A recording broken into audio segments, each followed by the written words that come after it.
Не так часто один и той же человек застаецца и на сторонках гістарычных выданняў, и у подручниках по литературе. Довольно редко блескучий военный талент сполучаецца з выдатнай пісьменніцкай манерай, але ў ягоным выпадку было менавіта так. Ён быў сынам беларускага шляхціча з роду кмітаў, што аселі ў кіеўскім ваяводстве, і праславіўся бліскучымі перамогамі ў войнах з маскоўшчынай. Але найбольшую славу атрымаў сваімі дзеяннямі падчас цяжкай інфлянцкай вайны. На чале невялікай коннай роты Філон Кміта з поспехам супрацьстаіць ворагу, удзельнічаючы ў многіх важных манёўрах великалітоўскага войска. Дзякуючы вайсковаму таленту ён разбівае адзін з буйных варожых атрадаў, а неўзабаве захоплівае Чарнігаў. Невядома, чыёй перамогай скончылася б знакамітая бітва на рэчцы Уле ў 1564 годзе, калі б неўдалыя дзеянні атрада Філона Кміты. У выніку войскі царскіх ваяводаў Абаленскага і Шуйскага так і не змаглі злучыцца, што безумоўна дапамагло Мікалаю Радзівілу Рудаму разбіць апошняга на Іван-Полі. Філон здолеў настолько удало ударить по авангарду московского войска, что воеводы царские полечили, что сутыкнулись с основными силами войска Великого княства Литовска и у паницы отступили до Смоленска. Вось гэты маневр Філона Кміты Чернобыльска разом с удалыми деяниями Падулай наших войскаў, яны як бы прадвызначылі лёс вайсковай кампаніі 1564 года і стрымалі наступ непрыяцеля на нашыя землі.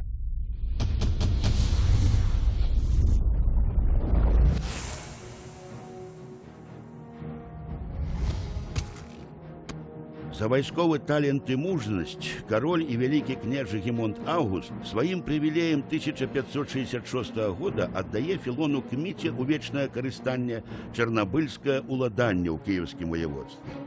Так да прозвішча Кміта дадалося другое – Чарнабыльскі.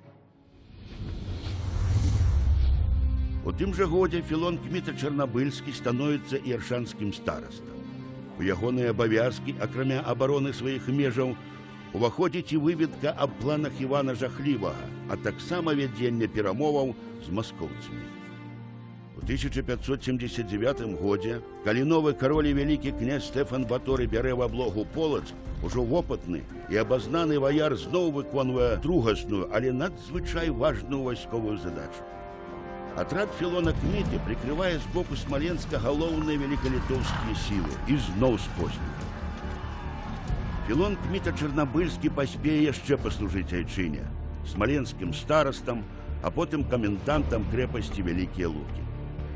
Але праславіцца ў гісторыі не толькі сваімі вайсковымі поспехамі, але нечакана яшчэ як і пісьменнік. Філон Кміта Чарнабыльскі. Вельмі таленавіты чалавек. Умудрыўся ўвайсці ў гісторыю літаратуры, пішучы вайсковыя данясенні. Это трэба ўмець. Адзінае, што захавалася ад яго, это вайсковае данясенне. Асоба нетузінная ваяр, які праявіў сябе не ў пагранічнай, не ў гарнізоннай службе, а ў баях з маскоўцамі. Потым быў пагранічнікам, адказваў за ўчастак дзяржаўнай мяжы. Пагранічнік тады азначала адначасова разведчык і контрразведчык. Ён мусіў дакладваць у цэнтр пра ўсе перамяшчэнні на маскоўскай тэрыторыі, пра сітуацыю вайсковую. Для гэтага выкарыстоўваліся гандляры, апытваліся ўсе перабежчыкі, которые пераходзілі з маскоўскай мяжы. Несумненна, ён пасылаў сваіх людзей пад выглядам гандляроў на тэрыторыі маскоўскай дзяржавы. Тады не так лёгка было схаваць ваенныя прыгатаванні, таму што войскі збіраліся вельмі павольна, шмат часу займала падвозка правіянту, прыпасаў, артылерыі, хутка разыходзіліся чуткі. І вось задача было чуткі это збіраць і перадаваць у цэнтр. Ну, конечно, аналізуючы іх. Абавязак інфармаваць Вільню аб становішчы на памежных землях вымагаў ад аршанскага старасты частых ліставанняў.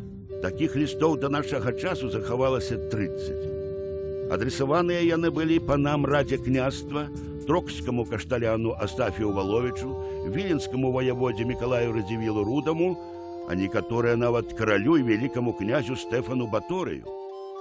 У гэтых лістах Філон Кміта асвятляе ваенна-палітычную сітуацыю на ўсходніх межах вялікага княства літоўскага і робіць гэта такой жывой народнаю моваю, багатую на прымаўкі і параўнанні, што даследчыкі адразу аднеслі ягоную перапіску да выдатных узораў тагачаснага эпісталярнага жанру. Кміта Чарнабыльскі меў бясспрэчны літаратурны талент. Ягоныя лісты часам нагадваюць мастацкія апавяданні, часам гэта сапраўды публіцыстычныя творы.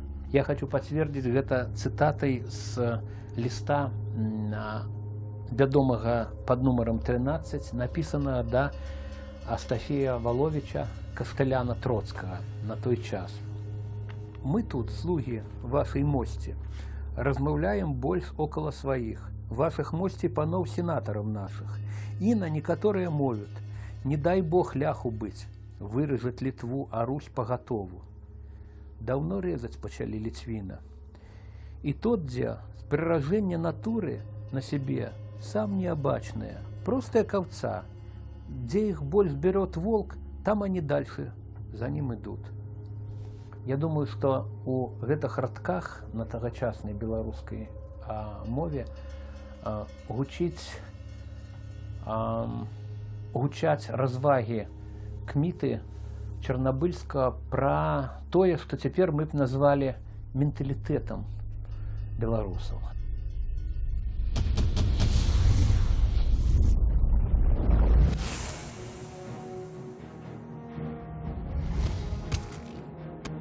Мы, слуги вашей королевской мости, тут таксама не гультальнічаем. Адны з нас заняты работай по заделыванню дзюр замков, другие — подборкой хворых и мертвых, якіх вельмі шмат оказывается паміж нами. Мы просили у пана Бога цепла для перадышки от холоду и для работ при замку и каля сторожевых будок. Добра было б, калі б мы з ласки вашей королевской мости могли мець нейкую колькасць работников, хоть бы со 100. Это вельмі здорово нам дапамагло б. Аб неприятелю вашей королевской мости, аб збіранню яго войска чуткі не спыняются. З ліста Філона Кміты Чарнабыльскага каралю і вялікаму князю Стэфану Баторыю. Яшчэ, што сведчыць пра літаратурны талент і пра нетузіннасць асобы Кміты, это тое, што ён умудраўся ў гэтае вайсковае данясенне ўкладаць такі зарад гумару. А гэта таксама непроста. У афіцыйны дакумент. Акрамя таго, ён пісаў гэта не сябру свайму блізкаму, ён пісаў гэта каралю. Таму для таго, каб жартаваць, укладаць гумар у гэтае афіцыйнае данясенне, трэба было не толькі талент, але і смеласць.